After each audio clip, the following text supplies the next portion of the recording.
I'm Cathryn Falwell, and I write and illustrate children's picture books. I'm in my studio today, which overlooks Frog Song Pond, which is behind me here. I wish you could see it. It's a dark afternoon, and it looks like it's going to rain any minute now. Frog Song Pond is just a little pond in our backyard, which has inspired many of my books. It's full of turtles and salamanders and ducks and herons and of course lots and lots of frogs, which is where it gets its name. So it has inspired me quite a bit. It's fun to live here. Most of my books are either about nature or about creative children, and when I can, I like to combine the two because I think getting kids outside is one of my passions. My most recent book is called A Space for Me. It was published in February by Lee & Low Books. Sadly, it came out just before the pandemic hit, and that meant that I had to cancel all of my school visits and festivals and book signings and things like that. So I haven't been able to read it to very many children, which makes me very sad. This book is about a little boy named Max who shares his room with his pesky little brother. I'm sorry, his name is Alex. He shares his room with his pesky little brother Max, who trashes it and makes a mess all the time. So in spite of Alex's efforts to keep him organized, he just keeps making a mess and making poor little Alex crazy. So one day he's had enough and he storms out of the room.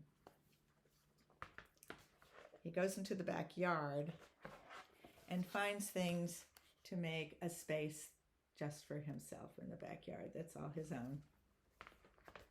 And of course, little Max wants to have a space of his own too, and to be with his big brother.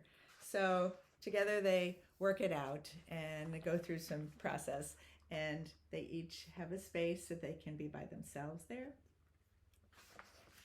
and also to play together. And even though they still share a room together and Max still trashes the room,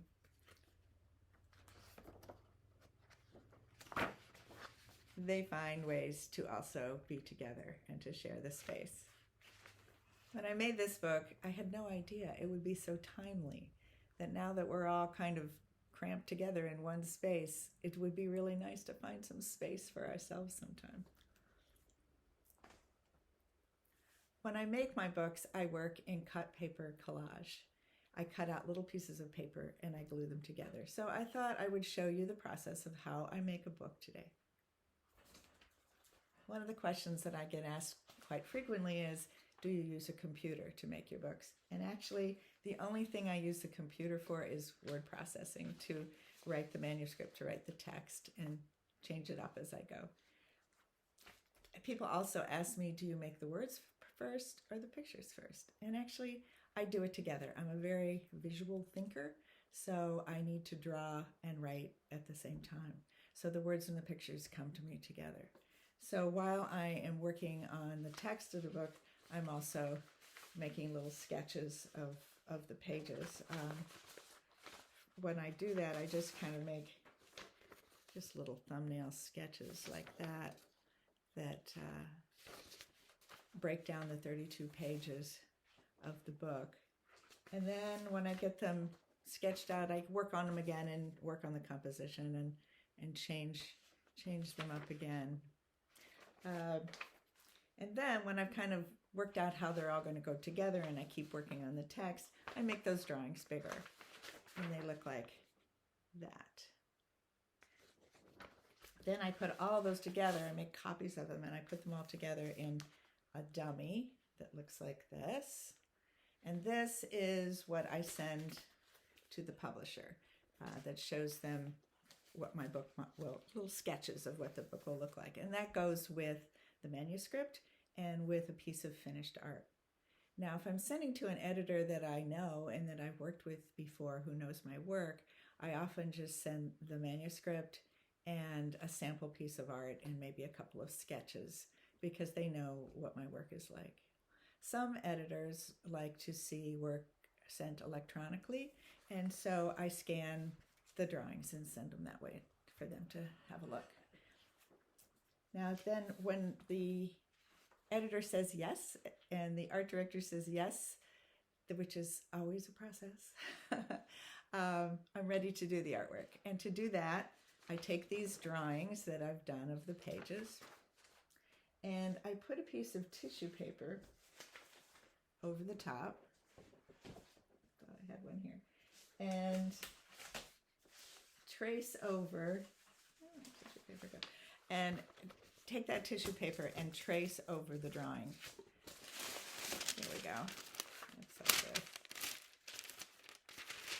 So I just trace over the shapes, and then this piece of tissue I put on top of colored paper and cut out the pieces that I need. It's sort of like making puzzle pieces.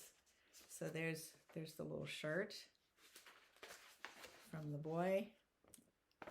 And then when I've got all the pieces cut out, I can assemble them and glue them together like this. So there's his hair. And put them together to make the pictures. So then when they all get together, I can't show you the artwork for the new book because after the pandemic hit, I was not able to go to New York to pick up the artwork. So it's still sitting in flat files at Lee & Low Books.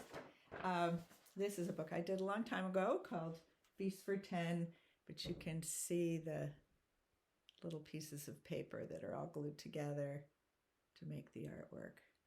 I hope you can see it. There. A dark day. I use all kinds of things to make the collage. Instead of just colored paper, I use things that I find. I love working in collage because it's very immediate. I like to change my mind and move things around, and I use a repositionable glue when I first begin so that I can shift things, move an arm, move a leaf before I get it just the way I want it. And it's just a great medium for me. I really enjoy working on it with it. And I have used collage for 29 of my books. So I have drawers and drawers of colored paper and tissue paper and wrapping paper and all kinds of things I've found. For this book, Trail Splash, I wanted to use some natural materials. So there's a place somewhere in here where I used bits of birch bark that I found, little pieces I found on the ground, and just added them to the tree. There's also some leaf prints in here. I'll show you the artwork. I took leaves, real leaves, and put paint on the vein side, printed them onto colored paper, and then cut out those leaves so they look like that. Some of them I just printed directly onto the artwork, so you can see them there.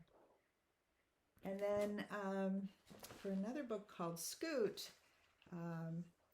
I found some wasp nest paper. It's an actual wasp nest from a paper wasp. It's really wonderful to work with, and I use that to make these trees, the bark of the trees. I found the nest on the ground, unoccupied. So that's how I make my picture books. After all my drawings and all my artwork is finished and all the text has been approved, then everything gets sent to the publisher. They send it to a printing company, and they scan all my artwork and make copies of the book. And that whole process from the beginning, when I'm first starting to work on a book, and when it actually comes out as a book, is about a year. So it's a long wait, but there's something really exciting about opening that box of your first delivery of samples. That's pretty exciting. The most exciting thing, though, is reading the books to kids. And that's the part I miss right now, because I can't go to libraries and bookstores and schools and places like that to read to children. That's just so exciting to share books with kids. But I do get to see once in a while my two adorable little grandchildren, and they are so much fun to read to. They also give me the best review I could ever want on a book, and that's read it again, which is what everybody wants to hear. So that's just a little window into how I work. I wish you well. I hope you stay healthy, wear those masks, happy reading, and I hope to see you when the world is a safer place again. Take care. Thank you.